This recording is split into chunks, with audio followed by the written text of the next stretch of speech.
Fox News alert. Kentucky Senator Rand Paul is now giving his first interview to Fox News after being physically attacked outside his home and left with 6 broken ribs. Joining us now, Dr. Marc Siegel, Fox News medical correspondent who spoke with the senator. First of all, Dr. Siegel, how's he doing? Harris, he's doing much better now. He's actually starting to heal, but it's been a long, arduous road. And he told me that he's been hit twice. Once by this attacker running at him down a hill, which nobody knew till now, and the second time by the media, a partisan attack. And we physicians are not used to that. We look at healing as bipartisan or nonpartisan. But I spoke to him about what it was like to be attacked. Take a listen. You were blindsided. I was working in my yard with my earmuffs on, to protect my hearing from the mower, and I'd gotten off the mower facing downhill, and the attacker came running full bleed. I never saw him, never had a conversation. In fact, the weird thing is I haven't talked to him in 10 years.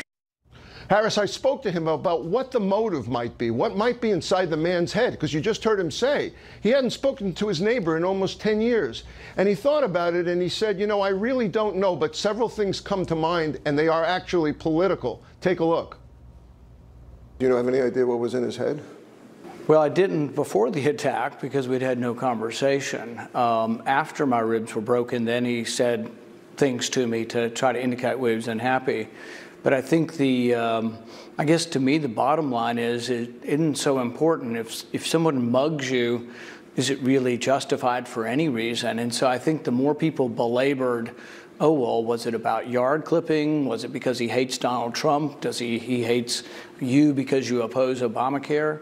You don't really know what's in someone's mind. And so it may have some relevance, but for the most part, the real question should be, are you allowed to attack someone from behind in their yard when they're out mowing their grass, even if you dislike something about their yard?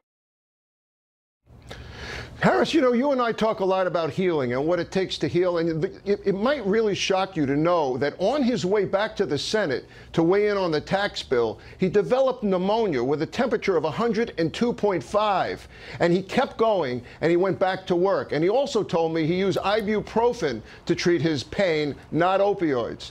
Harris? Wow, that's a lot of detail, and people may wonder about the texture of your conversation. I want to point out, this was doctor to doctor, which you had Absolutely. An opportunity to ask him some things that maybe other people might not even understand if they ask the questions.